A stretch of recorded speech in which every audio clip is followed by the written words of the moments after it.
Good morning. Professional business സ്കില്ലിൻ്റെ പുതിയ ഒരു മൊഡ്യൂളാണ് നമ്മൾ ഇന്ന് തുടങ്ങുന്നത്. അപ്പോൾ പുതിയൊരു മൊഡ്യൂളിൽ നമ്മൾ ഡിസ്കസ് ചെയ്യാൻ ഉദ്ദേശിക്കുന്നത് what is business data analysis എന്ന് പറഞ്ഞൊരു സെഷനാണ്. ചെറിയൊരു മൊഡ്യൂളാണത്. അത് റിലേറ്റ് ചെയ്തിരിക്കുന്നത് മെയിൻലി നമ്മുടെ കമ്പ്യൂട്ടറായിട്ടും അതുപോലെ ഇൻഫർമേഷൻ ടെക്നോളജികളായിട്ടും ബിഗ് ഡാറ്റ അനാലിസിസ് ആയിട്ടും അത് ഒരു ബിസിനസ്സിൻ്റെ ഇൻഫർമേഷൻ എങ്ങനെയൊക്കെ അനലൈസ് ചെയ്യാം എന്നുള്ള കാര്യങ്ങളൊക്കെയാണ് ഈ ഒരു മൊഡ്യൂൾ നമ്മൾ നോക്കുന്നത്. അപ്പോൾ ഇതുവരെ കഴിഞ്ഞ ഈ മൊഡ്യൂളുകളിൽ നമ്മൾ ഡിസ്കസ് ചെയ്ത പല ടോപ്പിക്കുകൾ നമുക്ക് എന്തൊക്കെയാണെന്ന് ജസ്റ്റ് ഒന്ന് ഓടിച്ചിട്ട് പോകാം അല്ലേ. നമ്മൾ ആദ്യത്തെ മൊഡ്യൂളിൽ ആദ്യം തന്നെ നമ്മൾ എടുത്തിരുന്നത് മൊഡ്യൂൾ 5 ആയിരുന്നു അല്ലേ. 5ാമത്തെ മൊഡ്യൂളായിരുന്നു നമ്മൾ ആദ്യം എടുത്തത്. അത് നമ്മൾ പറഞ്ഞിരുന്നത് എന്തായിരുന്നു, വാട്ട് ഈസ് ഡിജിറ്റൽ മാർക്കറ്റിംഗ്, അതിനെ പറ്റിയിട്ടുള്ള എന്താണ് ഡിജിറ്റൽ മാർക്കറ്റിംഗ്, അതിനെ പറ്റിയിട്ടുള്ള ഇൻഫർമേഷൻസും അതുപോലെ അതിൻ്റെ അഡ്വാൻറ്റേജസും കാര്യങ്ങളെല്ലാം ആയിരുന്നു. പിന്നെ നമ്മൾ അടുത്തതായിട്ട് സെഷൻ എടുത്തിരുന്നത് വാട്ട് ഈസ് ഇ ലേണിംഗ് എന്ന് പറഞ്ഞൊരു ഭാഗമായിരുന്നു അല്ലേ. ഈ ഓൺലൈൻ ലേണിങ്ങും അതുപോലെ ഡിജിറ്റൽ ലേണിങ്ങും ഓൺലൈൻ എഡ്യൂക്കേഷനും മൂക്ക് സ്വയം എല്ലാം അതിൽ ഉൾപ്പെട്ടിട്ടുണ്ടായിരുന്നു. നമ്മളിപ്പോൾ ചെയ്തുകൊണ്ടിരിക്കുന്ന എല്ലാ ആക്ടിവിറ്റീസും എല്ലാം അതായിട്ട് ബന്ധപ്പെട്ടതും കൂടിയാണ്. അപ്പം എന്താണ് ഇ ലേണിംഗ് എന്നുള്ളതെല്ലാം നമ്മൾ അത് കഴിഞ്ഞിട്ട് നമ്മൾ മിസ് എടുത്തൊരു മൊഡ്യൂള് പ്രൊഫഷണലിസം ആയിരുന്നു. ഫസ്റ്റ് മൊഡ്യൂളിൽ എടുത്തായിരുന്നു അത്. അപ്പോൾ ഫസ്റ്റ് മൊഡ്യൂള് പ്രൊഫഷണലിസം എന്ന് പറഞ്ഞൊരു മൊഡ്യൂൾ നമ്മൾ തീർത്തിട്ടുണ്ട്. അപ്പോൾ ഇപ്പം നമ്മൾ കറൻ്റ്ലി 3 മൊഡ്യൂളുകൾ പ്രൊഫഷണൽ ബിസിനസ് സ്കിൽ എന്ന് പറഞ്ഞ പേപ്പറിൽ ഫിനിഷ് ചെയ്തിട്ടുണ്ട്. അപ്പോൾ ഇനി നമ്മൾ 2 മൊഡ്യൂളും കൂടിയാണ് ബാക്കിയുള്ളത്. അതിലിപ്പോൾ എടുക്കാൻ പോകുന്ന മൊഡ്യൂൾ 3ാമത്തെ മൊഡ്യൂളാണ്. What is business data analysis എന്ന് പറഞ്ഞാൽ ബിസിനസ് ഡാറ്റ അനാലിസിസ് എന്തൊക്കെയാണ്, അതുപോലെ എന്താണ് ബിസിനസ് ഡാറ്റ, അതുപോലെ ഡാറ്റ എന്താണ്, ഇൻഫർമേഷൻ എന്താണ്, അതുപോലെ ന്യൂ ജനറേഷൻ കമ്പ്യൂട്ടേഴ്സിനെ കുറിച്ചിട്ടും, അതുപോലെ ബിസിനസ് ഡാറ്റ അനാലിസിസ് എന്താണ്, അതിൻ്റെ ടൈപ്പുകൾ എന്തൊക്കെയാണ്, അതിൻ്റെ യൂസുകൾ എന്തൊക്കെയാണ്, പിന്നെ ഡാറ്റ സയൻറ്റിസ്റ്റുകളെ കുറിച്ച്, അത് റിസർച്ച് ആൻഡ് ഡെവലപ്മെൻറ്റിനെ കുറിച്ച്, ഇങ്ങനത്തെ കുറേ കാര്യങ്ങളാണ് ഇതിൽ ഉള്ളത്. മെയിൻലി ഇതിൽ വരുന്നൊരു ഭാഗം ബിഗ് ഡാറ്റ അനാലിസിസ് അല്ല. അപ്പോൾ ഒരു ബിസിനസ്സിന് ഒരുപാട് ഡാറ്റകൾ ഉണ്ടായിരിക്കും. നമ്മൾ ഓൾറെഡി പറഞ്ഞിട്ടുണ്ട്, ഒരുപാട് ഡാറ്റ കൊണ്ടാണ് നമ്മൾ പല ഇൻഫർമേഷൻസും ഡിസിഷൻസും എല്ലാം എടുക്കുന്നത്. അപ്പം ഈ ബിസിനസ്സിലുള്ള ഡാറ്റകളെല്ലാം ഉപയോഗിച്ചിട്ടാണ് നമ്മൾ എന്ത് ചെയ്യുന്നത്, പല ഡിസിഷൻസും എടുക്കുന്നത്. അപ്പോൾ ഇത് അനലൈസ് ചെയ്യുന്നതിൽ വലിയൊരു റോളുണ്ട്. അപ്പം നമുക്കറിയാം, നമ്മൾ തന്നെ പല ഇൻഫർമേഷൻസ് വെച്ചിട്ടാണ് നമ്മൾ എന്ത് ചെയ്യുന്നത്, പല ഡിസിഷൻസ് എല്ലാം എടുക്കാൻ സഹായിക്കാറ്. അപ്പോൾ ആ ഡാറ്റകൾ അനലൈസ് ചെയ്താൽ മാത്രമാണ് എന്താ ഉള്ളത്, അതൊരു നല്ലൊരു ഇൻഫർമേഷനായിട്ട് മാറുകയുള്ളൂ. അപ്പോൾ അതുകൊണ്ട് നമുക്ക് ഈ മൊഡ്യൂൾ എന്താണ് ബിസിനസ് ഡാറ്റ അനാലിസിസ്, അതുപോലെ എന്തൊക്കെയാണ് അതിൻ്റെ അണ്ടറിൽ വരിക എന്നുള്ളതെല്ലാം നമുക്ക് ഈ മൊഡ്യൂളിൽ ഡിസ്കസ് ചെയ്യാം. അപ്പം നമുക്ക് നേരിട്ട് വാട്ട് ഈസ്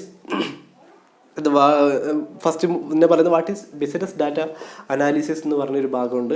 പിന്നെ അതുപോലെ ന്യൂ ജനറേഷൻ കമ്പ്യൂട്ടേഴ്സ് ഉണ്ട്. നേരിട്ട് അതിലേക്ക് തന്നെ നമുക്ക് പോകാം. അപ്പോൾ what is business data analysis എന്നുള്ള ഭാഗത്തേക്ക് നമുക്ക് എന്താണെന്നുള്ളത് നോക്കാം. Good morning students. നമ്മൾ പുതുതായിട്ട് തുടങ്ങാൻ പോകുന്ന ഒരു മൊഡ്യൂള് 3ാമത്തെ മൊഡ്യൂളാണ്. അത് ബിസിനസ് ഡാറ്റ അനാലിസിസ് എന്ന് പറഞ്ഞൊരു മൊഡ്യൂളാണ്. അപ്പോൾ ഈ ബിസിനസ് ഡാറ്റ അനാലിസിസിൽ മെയിൻലി വരുന്നത് ഡാറ്റ അനാലിസിസിനെ കുറിച്ച്, ബിസിനസ്സിൽ ഡാറ്റ എന്തിനൊക്കെയാണ് ഉപയോഗിക്കുന്നത്, ഈ ഡാറ്റയുടെ ഉപയോഗം എന്തൊക്കെയാണ്, എന്തൊക്കെ ടൈപ്പ് ഡാറ്റകളുണ്ട്, അങ്ങനത്തെ കാര്യങ്ങളെല്ലാം ഇതിൽ ഡിസ്കസ് ചെയ്യുന്നത്. മേജറായിട്ട് അത് തന്നെയാണ് നമ്മൾ ഡിസ്കസ് ചെയ്യാൻ പോകുന്നതും. അപ്പോൾ എന്താണ് ഒരു ഡാറ്റ, എന്താണ് ഒരു മോഡേൺ ആയിട്ട് ബിസിനസ്സിൽ ഈ ഡാറ്റ ഉപയോഗിച്ചിട്ട് എന്തൊക്കെ ചെയ്യുന്നത്, അതുപോലെ ബിഗ് ഡാറ്റ എന്തൊക്കെയാണ്, അങ്ങനെയുള്ള കുറേ കാര്യങ്ങളുണ്ട് ഇതിൽ. ഡാറ്റ അനാലിസിസിൻ്റെ സ്റ്റേജസ് പറയുന്നുണ്ട്.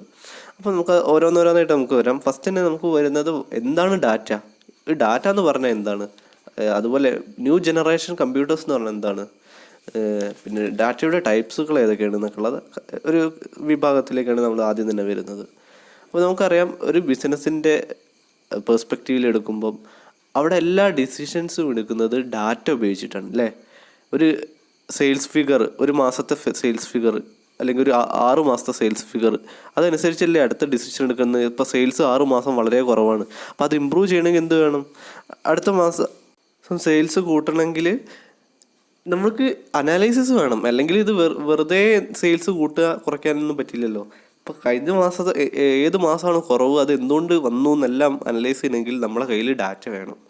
അതുകൊണ്ട് തന്നെയാണ് ഈ ഡാറ്റ എന്ന് പറയുന്ന സാധനം ഈ ലോകത്ത് തന്നെ ഏറ്റവും കൂടുതൽ മാർക്കറ്റ് ചെയ്യപ്പെടുന്ന ഒരു കാര്യമായിട്ട് മാറുന്നത്. നിങ്ങൾ കേട്ടിട്ടുണ്ടായിരിക്കും ഡാറ്റ തെഫ്റ്റ് എല്ലാം, ഡാറ്റ മോഷ്ടിക്കുന്നതും ഒരുപാട് ആൾക്കാരുടെ ഡാറ്റ ചോർന്നു എന്നെല്ലാം പറയുന്നത്. അതെല്ലാം ഈ ബിസിനസ്സിൻ്റെ മാർക്കറ്റിംഗ് സ്ട്രാറ്റജിക്ക് വേണ്ടിയിട്ട് ഉപയോഗിക്കാൻ വേണ്ടിയിട്ടാണ് ഈ ഡാറ്റകൾ ഉപയോഗിക്കുന്നത്. ആൾക്കാരുടെ പേഴ്സണൽ ഡീറ്റെയിൽസ്, ഡെമോഗ്രാഫിക് ഡീറ്റെയിൽസ്, നിങ്ങളെല്ലാം മാർക്കറ്റിങ്ങിലെല്ലാം പഠിച്ചു കാണുമല്ലോ.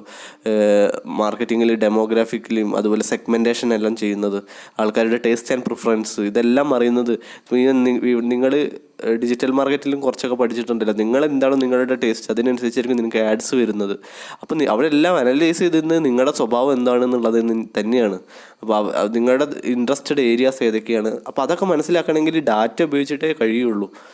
അതുകൊണ്ടൊക്കെയാണ് ഇതിന് നമുക്കിവിടെ പ്രസക്തി കൂടുന്നതും. അപ്പോൾ നമുക്ക് അടുത്തത് എന്താണ് ഇതിൽ വരുന്നതെന്നുള്ളത് നോക്കാം. What are the features of new generation computers? അതാണ് നമ്മൾ ആദ്യത്തെ ടോപ്പിക്ക് വരുന്നത്. ഒരു സിമ്പിളായിട്ട് പറഞ്ഞു പോവുള്ളൂ. എന്താണ് ഒരു ന്യൂ ജനറേഷൻ കമ്പ്യൂട്ടർ? ഒരു കമ്പ്യൂട്ടറിൻ്റെ, നമ്മുടെ മോഡേൺ ആയിട്ടുള്ളൊരു കമ്പ്യൂട്ടറിൻ്റെ ഫീച്ചേഴ്സ് എന്തൊക്കെയാണെന്നുള്ളതാണ്. ഫസ്റ്റ് തന്നെ പറയുന്നുണ്ട് സ്പീഡ് ഓഫ് ഓപ്പറേഷൻ, അല്ലേ? പണ്ടത്തെ കമ്പ്യൂട്ടറിനെ വെച്ച് നോക്കുമ്പോൾ എന്താണ്, നമ്മുടെ കമ്പ്യൂട്ടേഴ്സ് അതിൻ്റെ CPU അതുപോലെ മോഡേൺ അതിൻ്റെ പ്രൊസസ്സേഴ്സ് എല്ലാം വളരെ അഡ്വാൻസ്ഡ് ആണ്. അതുകൊണ്ട് തന്നെ നമുക്ക് പണ്ടത്തെ കമ്പ്യൂട്ടറിനെ പോലെ അത്രയും സ്ലോ അല്ല, പെട്ടെന്ന് തന്നെ നമുക്ക് കാര്യങ്ങൾ ചെയ്തു തീർക്കാം, ഹാങ് ആവില്ല, അല്ലേ? അങ്ങനത്തെ കുറേ ഫീച്ചേഴ്സ് നമുക്കുണ്ട്. ആക്യുറസി എന്ന് വെച്ചിട്ടുണ്ടെങ്കിൽ എന്താണ്, പ്രോസസ്സ് ചെയ്യുന്ന ഡാറ്റ വളരെ ആക്യുറേറ്റ് ആയിരിക്കും, വളരെ കറക്റ്റായിരിക്കും. അപ്പോൾ തെറ്റ് വരാനുള്ള സാധ്യത വളരെ കുറവാണ്. അതാണ് ഉദ്ദേശിക്കുന്നത്. മിസ്റ്റേക്സ് വളരെ കുറവായിരിക്കും. ഒരു 99% അല്ലെ അതിൽ കൂടുതലും എന്തായിരിക്കും, നല്ല കറക്റ്റായിട്ടുള്ള അനാലിസിസ് ചെയ്തുള്ള ഡാറ്റ ആയിരിക്കും ഉണ്ടാകുന്നത്. കാരണം ആ നമ്മുടെ പ്രോഗ്രാമിങ്ങും അതുപോലെ മോഡേൺ ടെക്നോളജീസ് ഉപയോഗിച്ചിട്ടുള്ള ഡെവലപ്മെൻറ്റുകളും കമ്പ്യൂട്ടേഴ്സിൻ്റെ ഡെവലപ്മെൻറ്റുകളെല്ലാം അത്രയും ആക്യുറേറ്റാണ്, ടെസ്റ്റ് ചെയ്തിട്ട് വരുന്നതാണ്. അപ്പം നമുക്ക് കാൽക്കുലേഷൻസും അതുപോലെ അനാലിസിസൊക്കെ കമ്പ്യൂട്ടർ വെച്ച് ചെയ്യുന്നത് വളരെയധികം ബെനിഫിറ്റാണ്.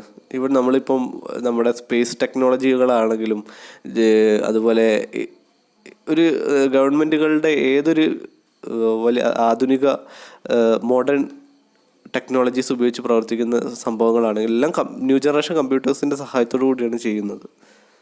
ദെൻ സ്റ്റോറേജ് കപ്പാസിറ്റി എല്ലാം വളരെയധികം കൂടിയിട്ടുണ്ട് പണ്ടത്തെ കമ്പ്യൂട്ടറിനെ അപേക്ഷിച്ച് നോക്കുമ്പോൾ. നമുക്ക് എത്ര ഡാറ്റ വേണമെങ്കിലും എന്ത് ചെയ്യാം, കമ്പ്യൂട്ടറിൽ സ്റ്റോർ ചെയ്ത് വെക്കാൻ സാധിക്കും. ഇൻ കേസ് കമ്പ്യൂട്ടറിൽ ഇനി സ്ഥലമില്ല, നമുക്ക് എക്സ്റ്റേണൽ മെമ്മറീസ് ഉപയോഗിക്കാം. ഇൻറ്റേർണലുണ്ട്, എക്സ്റ്റേണൽ മെമ്മറീസ് ഉണ്ട്, ഹാർഡ് ഡിസ്ക്, ഇതെല്ലാം കേട്ടിട്ടുണ്ടായിരിക്കും. അപ്പോൾ നിങ്ങൾ അതിൽ ആ മെമ്മറിയുടെ മെഷർമെൻറ്റുകളെ കുറിച്ചൊക്കെ നിങ്ങൾക്ക് അറിയുന്നുണ്ടായിരിക്കാം, അല്ലേ? 1024 ബൈറ്റുകൾ ചേർന്നാണ്, അല്ലേ, ഒരു KB എന്നൊക്കെ പറയുന്നത്, അല്ലെങ്കിൽ ഒരു MB എന്ന് പറയുന്നതും. അപ്പോൾ ഡാറ്റയുടെ ഒരു KB എന്ന് പറഞ്ഞിട്ടുണ്ടെങ്കിൽ 1024 ബൈറ്റ് ആയിരിക്കും, അല്ലേ? 1024 ബൈറ്റുകളെയാണ് നമ്മൾ ഒരു KB എന്ന് പറയുന്നത്. അതുപോലെ 1024 KB നമ്മൾ 1 MB, അതുപോലെ 1024 MB 1 GB, അങ്ങനെ അതിൻ്റെ കാറ്റഗറി പോകും. അതൊരു ഏകദേശം സെറ്റാബൈറ്റ് വരെ യോട്ടാബൈറ്റ് അങ്ങനെ എന്തോണ് അതിൻ്റെ അവസാനം വരുന്നത്. അപ്പം അത്രയും ലക്ഷക്കണക്കിന് സ്പേസ്, അതായത് വാല്യൂയുടെ സ്പേസുകൾ നമ്മുടെ കമ്പ്യൂട്ടേഴ്സിൽ അവൈലബിൾ ആണ് ഇപ്പോൾ. പിന്നെ പറയാനുള്ളതാണ്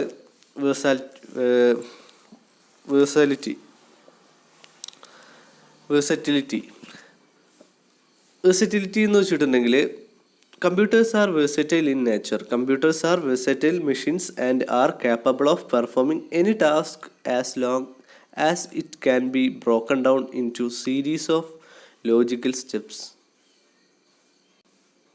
അതായത് നമ്മുടെ ന്യൂ ജനറേഷൻ കമ്പ്യൂട്ടേഴ്സ് നമുക്ക് പല രീതികളിൽ ഉപയോഗിക്കാൻ സാധിക്കും, അല്ലേ?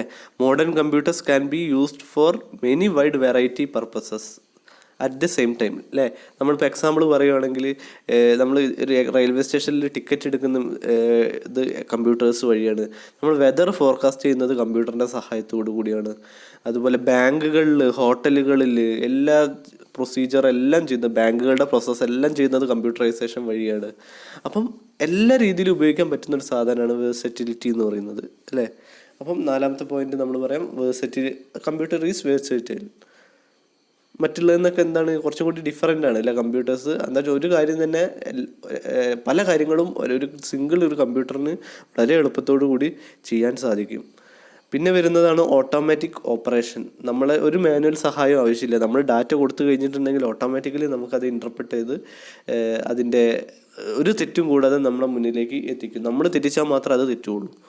നമ്മൾ റൈറ്റ് ആണെങ്കിൽ 100% കമ്പ്യൂട്ടേഴ്സും റൈറ്റ് ആയിട്ടുള്ള ആൻസേഴ്സ് ആയിരിക്കും തരുന്നത്.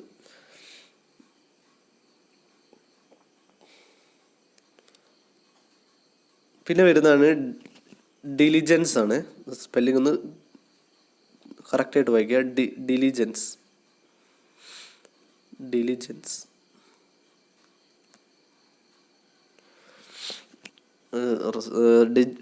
എന്ന് വെച്ചിട്ടുണ്ടെങ്കിൽ unlike human beings computers are highly consistent. Computer is free from tiredness, boredom and resulting lack of concentration, therefore R better than human beings എന്ന് പറയാം. അതിൻ്റെ അർത്ഥം എന്താണ്? നമ്മളെപ്പോലെയല്ല ഫീലിങ്സോ ഇമോഷൻസോ ഒന്നും കമ്പ്യൂട്ടറിനില്ല. നമ്മളെപ്പോലെ കുറച്ച് ജോലി ചെയ്ത് കഴിഞ്ഞാൽ കുഴങ്ങുക, ക്ഷീണിക്കുക, അതുപോലെ നെഗറ്റീവ് എനർജി കയറുക, അങ്ങനത്തെ പരിപാടിയൊന്നും കമ്പ്യൂട്ടേഴ്സിന് വരില്ല. കമ്പ്യൂട്ടറിന് എത്ര മണിക്കൂർ ഓപ്പറേറ്റ് ചെയ്താലും ഒരേപോലെ ആയിരിക്കും. അപ്പം ഹ്യൂമൻ ബീയിങ്സിൻ്റെ നേച്ചർ അല്ല കമ്പ്യൂട്ടറിന് നമ്മളൊക്കെ എന്താ വെച്ചിട്ടുണ്ടെങ്കിൽ കുറച്ച് ജോലി ഇപ്പോൾ ഒരു 8 മണിക്കൂർ നമുക്ക് ജോലി പറഞ്ഞാൽ 8 മണിക്കൂർ ആകുമ്പോൾ നമ്മൾ ക്ഷീണിച്ചിട്ടുണ്ടായിരിക്കും. പിന്നെ ചെയ്യുന്ന എല്ലാം അൺപ്രൊഡക്റ്റീവായിട്ടുള്ള കാര്യങ്ങളായിരിക്കും അല്ലേ. ഒരു പ്രൊഡക്ടിവിറ്റി ഉണ്ടാവില്ല. നമ്മൾ ബോറടിച്ചിട്ടൊക്കെ എല്ലാം ഇരിക്കുന്ന സമയത്തൊക്കെ നമുക്ക് ഒട്ടും ക്ഷീണിതനായിട്ടുണ്ടെങ്കിൽ നമുക്കൊന്നും നമ്മുടെ ബ്രെയിൻ അത്ര വർക്ക് ചെയ്യില്ല ആ സമയത്ത്. അപ്പോൾ പക്ഷേ കമ്പ്യൂട്ടറിനൊക്കെ എപ്പോഴും 24 hours കമ്പ്യൂട്ടറിന് എന്തായിരിക്കും, വിജിലൻ്റ് ആയിരിക്കും അത് അല്ലേ. എപ്പോഴും ഉണർന്നുകൊണ്ടിരിക്കുന്ന ഒരു പ്രകൃതൻ ഫീച്ചറാണ് കമ്പ്യൂട്ടേഴ്സിനുള്ളത്. അപ്പോൾ ഹ്യൂമൻ ബീയിങ് ആണെങ്കിൽ ഒരുപാട് ഇറേഴ്സ് എല്ലാം അങ്ങനെ വരാൻ സാധ്യതയുണ്ട്, അവരുടെ ഇമോഷൻസ് അതുപോലെ അവരുടെ സിറ്റുവേഷൻ അനുസരിച്ചിട്ട്. പക്ഷേ കമ്പ്യൂട്ടേഴ്സിന് അത് വരില്ല. അതാണ് ഡിലിജൻസ് എന്ന് പറയുന്നത്. ദെൻ കോംപ്ലക്സിറ്റി എന്ന് പറയുന്നുണ്ടെങ്കിൽ some of the applications of computers are very complex അല്ലേ. കുറച്ച് ആപ്ലിക്കേഷൻസ് എല്ലാം വളരെ കോംപ്ലക്സ് ആയിരിക്കും ചിലത് ഉപയോഗിക്കാൻ. ഡാറ്റ അനലൈസ് ചെയ്യുന്ന സോഫ്റ്റ്വെയറുകൾ അതിൻ്റെതായ സ്പെഷ്യലിസ്റ്റുകൾക്ക് മാത്രമായിരിക്കും ഉപയോഗിക്കാൻ പറ്റുന്നത്. അപ്പം ചിലത് വളരെ കോംപ്ലക്സ് നിറഞ്ഞതാണ്, പക്ഷേ ചിലത് വളരെ എളുപ്പത്തിലുള്ളതുമാണ്. അപ്പോൾ some applications are the computers are very complex and it is impossible and impracticable to do work manually. Even complex mathematical model can be analysed easily with the help of computers. അപ്പോൾ complex ആയിട്ടുള്ള പല കാര്യങ്ങളും ചെയ്യണമെങ്കിൽ പല mathematical calculation വരെ കമ്പ്യൂട്ടേഴ്സിന് ചെയ്യാൻ സാധിക്കും. പക്ഷേ ചില ആപ്ലിക്കേഷൻസ് എല്ലാം ഉപയോഗിക്കുന്നെങ്കിൽ ചിലപ്പം കോംപ്ലക്സ് ഉള്ളതായിരിക്കും, കുറച്ച് അതിനെക്കുറിച്ച് അറിവുള്ളവർക്ക് മാത്രം ഓപ്പറേറ്റ് ചെയ്യാൻ പറ്റുന്നതായിരിക്കും. പിന്നെ പറയുന്നത് റിലയബിലിറ്റി, വിശ്വസിക്കാൻ പറ്റുന്നതായിരിക്കും. അതിൻ്റെ ഇൻ്റർപ്രറ്റ് ചെയ്ത് വരുന്ന ഡാറ്റ, പ്രോസസ്സ് ചെയ്ത് വരുന്ന ഇൻഫർമേഷൻ വളരെ വിശ്വസിക്കാൻ പറ്റുന്നതായിരിക്കും എന്നാണ് റിലയബിലിറ്റി എന്ന് പറയുന്നത്. നമ്മൾ ഹ്യൂമൻ ബീയിങ് ചെയ്യുന്നതിനേക്കാളും വിശ്വസിക്കാൻ കൊള്ളുന്നതായിരിക്കും, അതാണ് റിലയബിൾ ആയിരിക്കും എന്നാണ് പറയുന്നത്. അപ്പോൾ ഇത്രയാണ് കാര്യങ്ങളാണ് നമ്മൾ 8 പോയിൻ്റാണ് പറഞ്ഞിരിക്കുന്നത്. Speed of operation, accuracy, storage, versatility, automatic operation, diligence, complexity and reliability. ഇനി എന്താണ് കോൺസെപ്റ്റ് ഡാറ്റ അനാലിസിസ് എന്ന് പറഞ്ഞിട്ടുണ്ടെങ്കിൽ എന്താണ്? What is the concept of data analysis? Data analysis is the process of evaluating data using analytical or statistical tools to discover useful information. അപ്പോൾ data analysis എന്ന് പറഞ്ഞാൽ it is a process of evaluating data. അപ്പോൾ അതൊരു പ്രോസസ്സാണ്. അപ്പോൾ process എന്ന് പറഞ്ഞാൽ continuous ആയിരിക്കും, നിൽക്കാതെ നമ്മളിങ്ങനെ റൗണ്ട് ചെയ്ത് ഇങ്ങനെ പോയില്ലേ. പ്രോസസ്സ് എന്ന് പറഞ്ഞിട്ട് ഇങ്ങനെ പോയിട്ട് ഇത് കണ്ടിന്യൂസ് ചെയ്തുകൊണ്ടിരിക്കുന്നത് തന്നെയാണ് പ്രോസസ്സ് എന്ന് പറയുന്നത്. അപ്പോൾ ഡാറ്റ എന്ന് പറഞ്ഞാൽ it is a process of evaluating data using analytical and statistical tools ഉപയോഗിച്ചിട്ട് ഇവാലുവേറ്റ് ചെയ്യുന്ന ഒരു ഡാറ്റ പ്രോസസ്സ് ചെയ്യുന്നതിനെയാണ് ഡാറ്റ പ്രോസസ്സ് എന്ന് പറയുന്നത്, അനാലിസിസ് എന്ന് പറയുന്നത്. എന്തിനു വേണ്ടിയിട്ട്? To discover useful information. Useful ആയിട്ടുള്ള ഇൻഫർമേഷൻ കണ്ടുപിടിക്കാൻ വേണ്ടിയിട്ടാണ് നമ്മൾ എന്ത് ചെയ്യുന്നത്. അപ്പോൾ ഈ യൂസ്ഫുൾ ആയിട്ടുള്ള ഇൻഫർമേഷൻ ഉപയോഗിച്ചിട്ട് നമ്മൾ എന്താ ചെയ്യുന്നത് എപ്പോഴും ഓർമ്മയിൽ വേണം. ഇതൊക്കെ ചെയ്യുന്നത് ബെറ്റർ ഡിസിഷൻ മേക്കിംഗ് എടുക്കാൻ വേണ്ടിയിട്ട് മാത്രമാണ് ഓർഗനൈസേഷനിലെല്ലാം. അടുത്തത് data analysis is used by all type of organization. അത് ചെറുതായിരിക്കാം വലുതായിരിക്കാം. ഒരു ഓർഗനൈസേഷൻ, ഒരു കമ്പനിയുടെ സൈസ് വലുതായിരിക്കാം, ചെറുതായിരിക്കാം വലുതായിരിക്കാം. എവിടെ ആയാലും ഡാറ്റ അനലൈസ് ചെയ്യുന്നുണ്ട് അല്ലേ. നമ്മളെല്ലാം ഒരു 6 മാസത്തെ ഒരു 1 ഇയറത്തേക്കെല്ലാം ബാലൻസ് ഷീറ്റ് കമ്പയർ ചെയ്യാറുണ്ട്. അല്ലെങ്കിൽ ഓരോരോ മാസത്തെ sales figures, purchasing figures, income, expenditure എല്ലാം നമ്മൾ അനലൈസ് ചെയ്തിട്ടാണ് നമ്മൾ മുന്നോട്ട് പോകാറുള്ളത്. അല്ലെങ്കിൽ വെറുതെ നമ്മൾ ഒരു കാര്യം നോക്കാതെ മുന്നോട്ട് പോയിട്ടുണ്ടെങ്കിൽ നമ്മുടെ ബിസിനസ് ഫ്ലോപ്പായിട്ട് മാറും. Once the data is stored the result are interpreted to make decisions. നമ്മളൊരു ഡാറ്റ സ്റ്റോർ ചെയ്ത് കഴിഞ്ഞിട്ടുണ്ടെങ്കിൽ അത് എന്ത് ചെയ്യുന്നു, അത് പ്രോസസ്സ് ചെയ്തതിന് ശേഷം നമുക്കൊരു ഔട്ട്പുട്ട് കിട്ടുന്നുണ്ട് അല്ലേ. ഇപ്പോൾ നമ്മൾ എക്സാമ്പിൾ പറയുകയാണെങ്കിൽ നമ്മൾ ടാലി സോഫ്റ്റ്വെയർസ് ഉപയോഗിക്കുക. ടാലി സോഫ്റ്റ്വെയർ ഉപയോഗിച്ചിട്ട് നമ്മൾ ഓരോരോ ട്രാൻസാക്ഷൻസും എന്ത് ചെയ്യുന്നുണ്ട്, എൻ്റർ ചെയ്ത് കയറ്റുന്നുണ്ട് അല്ലേ. ഒരാൾ സെയിൽ നടത്തി, ഒരാൾ പർച്ചേസ് നടത്തി, ഒരാൾ എന്താ പറയുക വിഡ്രോ ചെയ്തു, ബാങ്കിൽ നിന്ന് ക്യാഷ് വിഡ്രോ ചെയ്തു, അതുപോലെ പല ട്രാൻസാക്ഷനിലെ ക്രെഡിറ്റ് സെയിൽ വന്നു, ക്രെഡിറ്റ് പർച്ചേസ് വന്നു. ഇതെല്ലാം നമ്മൾ ഓരോരോ സമയമായിട്ട് ഡാറ്റ അടിച്ച് കയറ്റുന്നുണ്ട്. ഇതെല്ലാം പ്രോസസ്സ് ചെയ്തിട്ട് നമുക്ക് എന്ത് ലാസ്റ്റ് കിട്ടുന്നുണ്ട്, ഒരു ബാലൻസ് ഷീറ്റ് റിസൾട്ട് കിട്ടുന്നുണ്ട് അല്ലേ. നമ്മളെല്ലാ ഡീറ്റെയിൽസും അടിച്ചു കഴിഞ്ഞാൽ നമുക്ക് ഔട്ട്പുട്ടായിട്ടൊരു സാധനം കിട്ടുന്നില്ല. അതാണ് ഇൻഫർമേഷൻ എന്ന് പറയുന്നത്. നമ്മൾ അടിച്ച് കയറ്റുന്നതിന്, ഈ കമ്പ്യൂട്ടറിൽ അടിച്ച് കയറ്റി ഓരോരോ ഡാറ്റയും കയറ്റുന്നതിനെയാണ് നമ്മൾ ഡാറ്റ പ്രോസസ്സിംഗ് എന്ന് പറയുന്നത്, ഡാറ്റ എന്ന് പറയുന്നത്. അത് പ്രോസസ്സ് ചെയ്ത് വന്ന ഫോമാണ് ഇൻഫർമേഷൻ.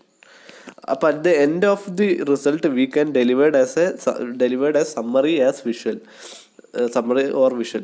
അപ്പോൾ നമുക്ക് വേണമെങ്കിൽ എന്ത് ചെയ്യാം, at the end of the പീരീഡിൽ ഇത് സമ്മറി രൂപത്തിലോ അല്ലെങ്കിൽ ഒരു ഗ്രാഫോ ഒരു വിഷ്വൽ രൂപത്തിലോ, അല്ലെങ്കിൽ നിങ്ങളെല്ലാം കണ്ടിട്ടില്ലേ ഇത്ര ശതമാനം ഒരു ക്ലാസ്സിൽ ഡാറ്റ എടുത്തു. ഇപ്പം നിങ്ങളുടെ ക്ലാസ്സിൽ ഒരു 40 സ്റ്റുഡൻസ് ഉണ്ടെന്ന് വിചാരിക്കുക.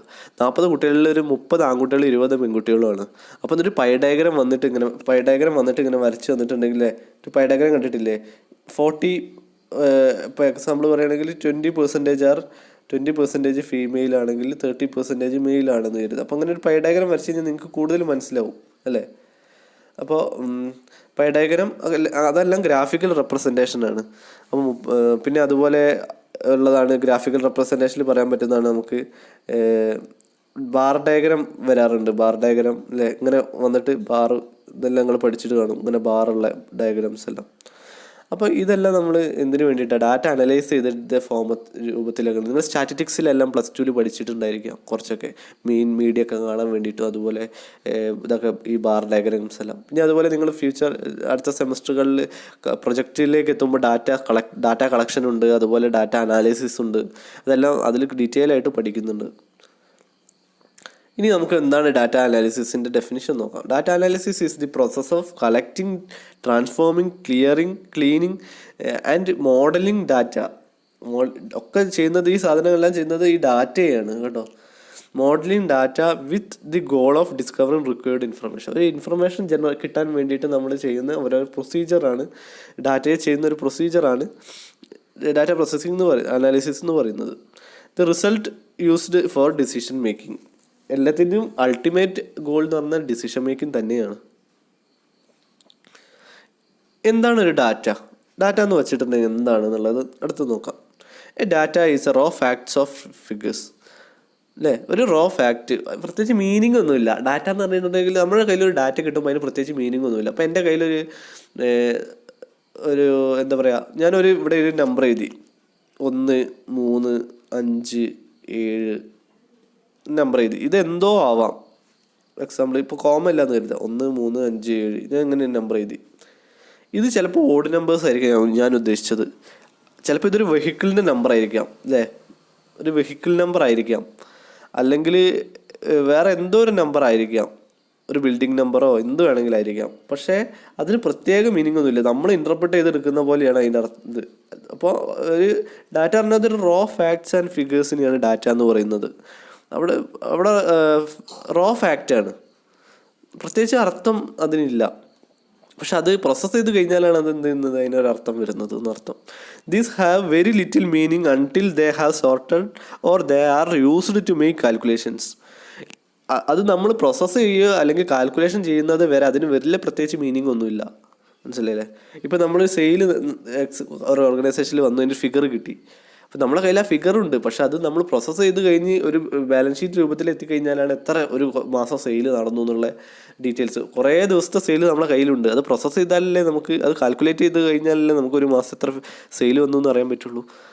അതാണ് പറയുന്നത്. അപ്പം പിന്നെ വരുന്നതാണ് the process of sorting or calculating data is data processing. The process of sorting or calculating data. Sorting or calculating. ഒന്നെങ്കിൽ ഡാറ്റ നമ്മുടെ അടുത്ത് അനലൈസ് ചെയ്തിട്ട് അത് എന്ത് ചെയ്യുന്നു, നമുക്ക് വേണ്ട രീതിയിൽ അത് അടുക്കും ചിട്ടയോട് കൂടി വെച്ചിട്ട് അതൊരു ഇൻഫർമേഷനാക്കി മാറ്റുന്നു. അല്ലെങ്കിൽ അത് മാത്തമാറ്റിക്കൽ രൂപത്തിലേക്ക് ക്വാണ്ടിറ്റേറ്റീവ് രൂപത്തിലേക്ക് മാറ്റുന്നു. ഇപ്പം ഒരു ക്ലാസ്സിൽ നിന്ന് ഞാൻ എന്ത് ചെയ്തു, നിങ്ങളുടെ ക്ലാസ്സിൽ 40 കുട്ടികളുണ്ടെങ്കിൽ 40 കുട്ടികളുടെ നിന്ന് ഒരു ക്വസ്റ്റ്യനെയർ വെച്ചിട്ട് ഡാറ്റ കളക്ട് ചെയ്തു. എന്നിട്ട് ഞാൻ അതൊരു അനലൈസ് ചെയ്തു. അപ്പോൾ ഇത്ര ശതമാനം പേര്, 60% പേര് ഇതിനെ അഗ്രി ചെയ്തു. ഇതിൻ്റെ അടുത്ത് നിന്ന് ഇടയ്ക്ക് നമ്മൾ സർവേ എടുക്കാറില്ലേ. പിന്നെ ഒരു ക്ലാസ്സിൽ ഇപ്പോൾ എക്സാമ്പിൾ പറയുകയാണെങ്കിൽ ഒരു റിസൾട്ട് വന്നു, ഫസ്റ്റ് സെമ്മിൻ്റെ റിസൾട്ട് വന്നു BCom അല്ലെങ്കിൽ BBA. അപ്പോൾ ഈ ക്ലാസ്സിൽ ഞാൻ എടുത്തു എത്ര കുട്ടികൾ പാസ്സായി. അപ്പോൾ ഈ ക്ലാസ്സിൽ 70% കുട്ടികൾ പാസ്സായി, 30% കുട്ടികൾ സപ്ലിമെൻ്ററി വന്നു. അപ്പോൾ നമുക്കൊരു ഫിഗർ കിട്ടിയില്ല. നിങ്ങളുടെ അടുത്ത് നിന്ന് ഞാൻ കളക്ട് ചെയ്തു. നിങ്ങളിപ്പോൾ എല്ലാവരും അതിൽ നമ്മുടെ ഫോംസിൽ കൊടുത്തു, ഞാൻ പാസ്സായി, ഞാൻ ഫെയിലായിന്ന്. അപ്പം ഫെയിലായതും പാസ്സായതും നമുക്കൊരു ഗ്രാഫായിട്ട് കിട്ടും. അതിനെല്ലാം നമ്മൾ ഗൂഗിൾ ഫോംസ് എല്ലാം ഉപയോഗിക്കാറില്ലേ, അത് തന്നെയാണ് ഇവിടെ. അപ്പോൾ അത് നമുക്ക് കിട്ടുന്ന, നിങ്ങളെല്ലാവരുടെ അടുത്തുനിന്നും എൻ്റർ ചെയ്യുന്നത് ഡാറ്റയാണ്. പക്ഷെ അത് എൻ്റെ അടുത്ത് എത്തി, അവർ പ്രോസസ്സ് ചെയ്ത് എൻ്റെ അടുത്ത് എത്തുമ്പോൾ അത് എന്തായി മാറും, ഒരു ഗ്രാഫിക്കൽ രൂപത്തിലേക്ക്, ഒരു ഇൻഫർമേഷനായിട്ട് അത് മാറും. അപ്പം BCom CA ക്ലാസ്സിൽ ഇത്ര %, ഫിനാൻസ് ക്ലാസ്സിൽ ഇത്ര %, BBA ഇത്ര % എന്നൊക്കെ പറഞ്ഞ് നമുക്ക് കമ്പയർ ചെയ്യാനും കൂടി സാധിക്കും അല്ലേ. ഫിനാൻസിനേക്കാളും കൂടുതൽ മറ്റുള്ള CAയിലാണെങ്കിൽ അവിടെ ഉണ്ട്, അല്ലെങ്കിൽ CAയേക്കാളും കുറവാണ് മറ്റുള്ള ക്ലാസ്സുകളിൽ എന്നെല്ലാം നമുക്ക് എന്ത് ചെയ്യാം, കമ്പയർ ചെയ്യാൻ സാധിക്കും. The result of the data processing is information. Data പ്രോസസ്സിങ്ങിൻ്റെ അന്തിമ രൂപമാണ് എന്ത് പറയുന്നത്, ഇൻഫർമേഷൻ പ്രോസസ്സ്. അതിൻ്റെ ഫിഗർ ഞാൻ കാണിച്ചു തരാം. അങ്ങനെ ഡാറ്റ എങ്ങനെയാണ്, ഡാറ്റ പ്രോസസ്സ് ചെയ്യുന്നു. ഇങ്ങോട്ട് ഒരു ഏരോട്ട് പോകുന്നുണ്ട്. ഡാറ്റ എന്ത് ചെയ്യുന്നു, ഡാറ്റ പ്രോസസ്സ് ചെയ്ത് മാറ്റിയ രൂപത്തിനെയാണ് ഇൻഫർമേഷൻ എന്ന് പറയുന്നത്. നമ്മളെ കയ്യിൽ കുറേ ഡാറ്റ ഉണ്ടായിരിക്കും, അത് പ്രോസസ്സ് ചെയ്താൽ മാത്രമേ അത് ഇൻഫർമേഷനായിട്ട് മാറുകയുള്ളൂ. ഇൻഫർമേഷനാണ് നമുക്ക് കമ്മ്യൂണിക്കേറ്റ് ചെയ്യാനും എന്തെങ്കിലും ഡിസിഷൻ എടുക്കാനും എല്ലാം സാധിക്കുന്നത്. ഡാറ്റ വെച്ചിട്ട് ഒരിക്കലും നമുക്ക് ഡിസിഷൻ എടുക്കാൻ സാധിക്കില്ല. അത് പ്രോസസ്സ് ചെയ്താൽ മാത്രമാണ്, ഡാറ്റ പ്രോസസ്സ് ചെയ്താൽ മാത്രമാണ് ഡിസിഷൻ എടുക്കാൻ സാധിക്കുക. There are 3 stages of doing task: input, process, output അല്ലേ. ഒരു ടാസ്ക് ചെയ്യണമെങ്കിൽ നമ്മൾ എന്ത് ചെയ്യുന്നുണ്ട്, 3 സ്റ്റേജ് ചെയ്യുന്നുണ്ട്.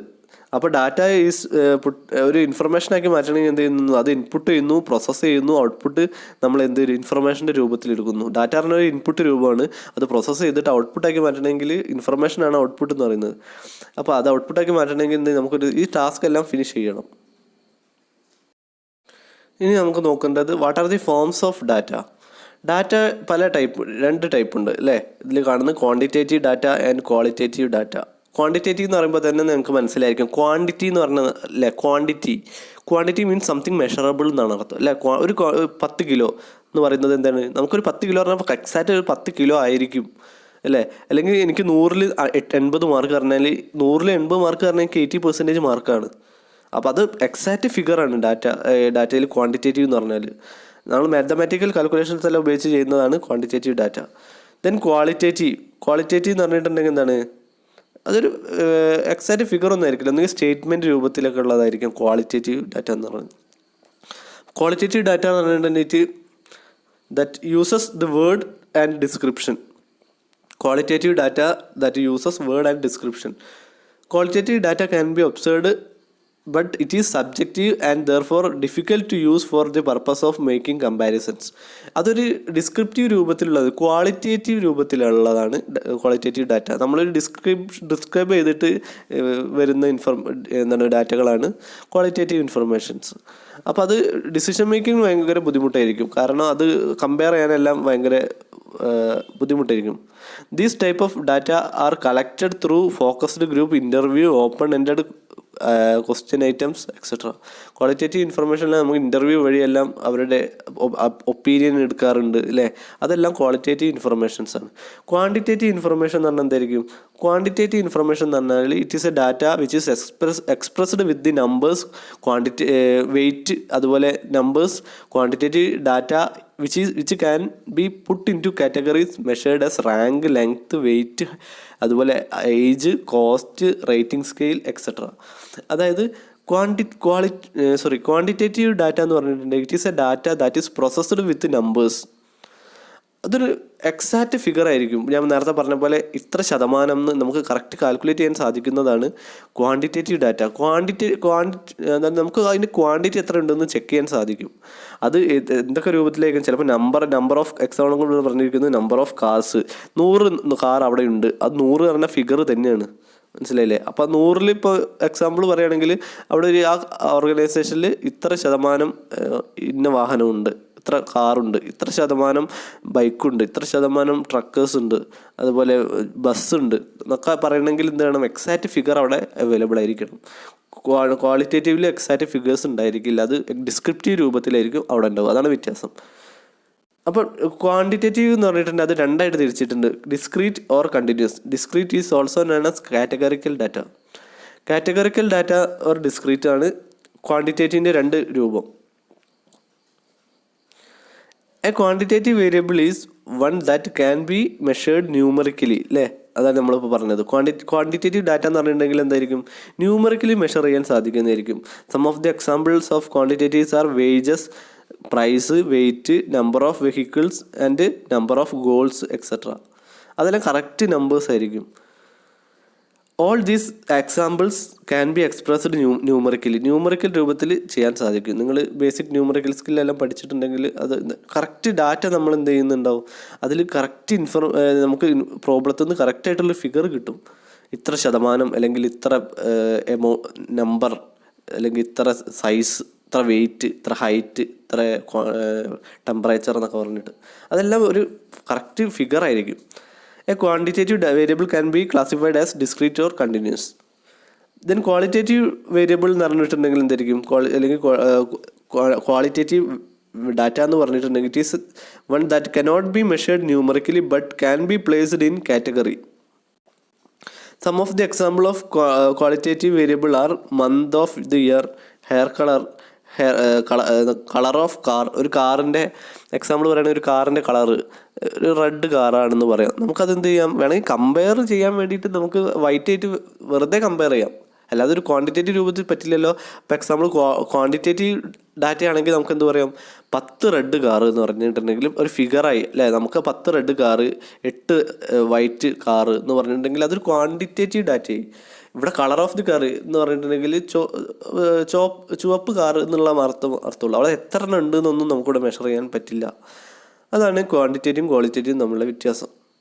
പിന്നെ വരുന്നത് അത് തന്നെ ടൈപ്സ് ഓഫ് ക്വാണ്ടിറ്റേറ്റീവ് ഡാറ്റാസിൽ ഡിസ്ക്രീറ്റ്. നമ്മൾ പറഞ്ഞു ഡിസ്ക്രീറ്റ് ആൻഡ് കണ്ടിന്യൂസ് എന്നാണ് ഡാറ്റയാണ് ഇതിൽ ഉപയോഗിക്കുന്നത്. Discrete data can be only taken certain values. Discrete data എന്ന് പറഞ്ഞിട്ടുണ്ടെങ്കിൽ എക്സാക്റ്റ് വാല്യൂ ആയിരിക്കും. Example the number of students in the class. ഇപ്പോൾ 40 ക്ലാസ്സിൽ 30 പെൺകുട്ടികൾ 20 ആൺകുട്ടികൾ എന്ന് പറഞ്ഞിട്ടുണ്ടെങ്കിൽ അതൊരു കറക്റ്റ് ഫിഗർ ആയിരിക്കും. We cannot have half student, അല്ലാതെ 1.5 ഉണ്ട്, 2 ഉണ്ട്, 1.5 2.5 3.5 ഇങ്ങനത്തെ ഫിഗേഴ്സ് ഒന്നും പറ്റില്ല. എക്സാക്റ്റ് ഫിഗർ ആയിരിക്കും. മനസ്സിലായില്ലേ? അതാണ് ഇവിടെ കൊടുത്തിരിക്കുന്നത്. The number of roll example the result of rolling die. അതായത് നമ്മളൊരു ഡയസ് റോൾ ചെയ്തിട്ടുണ്ടെങ്കിൽ നമ്മളെല്ലാം കളിക്കുന്ന ഗെയിമുകളിലെല്ലാം കണ്ടിട്ടുണ്ടായിരിക്കും ഈ ഡയസ്. ഫിഗർ ചെയ്തിട്ടുണ്ടെങ്കിൽ എന്തെങ്കിലും നിങ്ങൾക്ക് 1.5 2.5 വീഴാറുണ്ടോ? ഇല്ലല്ലോ. 1 2 3 4 അങ്ങനെയല്ലേ വീഴാറുള്ളൂ. അത് എക്സാക്റ്റ് ഫിഗർ ആയിരിക്കും എന്നാണ് പറയുന്നത്. അതാണ് ഡിസ്ക്രീറ്റ് ഡാറ്റ. പിന്നെ വരുന്നത് continuous data. Continuous data can take any value within a range. For example, person's height could be any value with the range of human heights, not just certain fixed heights. Time in race, you can even measure it in fraction for a second. അപ്പം continuous data എന്ന് പറഞ്ഞാൽ എന്തായിരിക്കും? നമുക്കിവിടെ ഫ്രാക്ഷൻസും അതുപോലെ point അല്ലേ, അതുപോലെ half, അതുപോലെ division, അങ്ങനത്തതെല്ലാം ഫ്രാക്ഷൻസും അതുപോലെ എന്താ പറയുക ഫ്രാക്ഷൻസ് എല്ലാം ഉപയോഗിക്കുന്നതും അതുപോലെ നമ്മൾ ഇതെല്ലാം മറ്റതിൽ നമ്മൾ ആദ്യം പറഞ്ഞത് it is A exact data ആണ് അല്ലേ, 2, 4, 6 അല്ലെങ്കിൽ 1, 2, 3, 4 എന്നൊക്കെ പറഞ്ഞിട്ടുള്ള കറക്റ്റ് ഡാറ്റ. ഇവിടെ നമുക്ക് എന്ത് വരും ചിലപ്പോൾ ഒരു റേസ് എക്സാമ്പിൾ ഇവിടെ ഒരു റേസ് പറയുന്നുണ്ട്, time of the race correct 1, 2, 3 ആണ് വരിക. 3 സെക്കൻഡിലാണോ നിങ്ങൾ റേസ് കംപ്ലീറ്റ് ചെയ്യുക? അല്ല, ചിലപ്പോൾ 3 മിനിറ്റ് 2 സെക്കൻഡ് എന്നൊക്കെ ആയിരിക്കാം. അവിടെ പോയിന്റ് എല്ലാം വരുന്നുണ്ട് അല്ലേ. അതുപോലെ ഫ്രാക്ഷനൊക്കെ ആണെങ്കിൽ 1/3 കേക്കിൻ്റെ ഒരു 4/1 ഭാഗം എന്നൊക്കെ പറയില്ലേ. അപ്പം അതെല്ലാം കണ്ടിന്യൂസ് വേരിയബിൾസ് ആണെന്ന് നമുക്ക് പറയാം. എക്സാമ്പിൾ പറയുന്നത് ഇപ്പോൾ ഒരു ഹൈറ്റ് എടുക്കുകയാണെങ്കിൽ 172 സെൻറ്റിമീറ്ററും 3 എന്തല്ലേ 172.3 160.5 എന്നൊക്കെ പറയില്ലേ. അപ്പോൾ 65.5 കിലോ എന്നൊക്കെ പറയില്ലേ. അതാണ് കണ്ടിന്യൂസ് ഡാറ്റ എന്ന് പറഞ്ഞിട്ടുണ്ടെങ്കിൽ. അപ്പോൾ ഇത്രയും കാര്യങ്ങളാണ് നമ്മൾ ഇതിൽ പറഞ്ഞിരിക്കുന്നത്. അപ്പോൾ what is data, what are the types of data, അതിൽ what are the types of quantitative data എന്നുള്ളതെല്ലാം നമ്മൾ ഇന്ന് ഡിസ്കസ് ചെയ്ത് കഴിഞ്ഞത്. അപ്പോൾ എന്താണ് അതിൻ്റെ ബിസിനസ്, അതെന്തൊക്കെയാണെന്ന്, features of new generation computers എന്തൊക്കെയാണ്, കോൺസെപ്റ്റ് ഓഫ് ഡാറ്റ അനാലിസിസ് എന്തൊക്കെയാണ്, what is data, what are the types of data, what are the types of quantitative data എന്നുള്ള കാര്യങ്ങളാണ് നമ്മളിന്ന് ഡിസ്കസ് ചെയ്തിട്ടുള്ളത്. അപ്പം അടുത്ത ക്ലാസ്സിൽ കാണാം.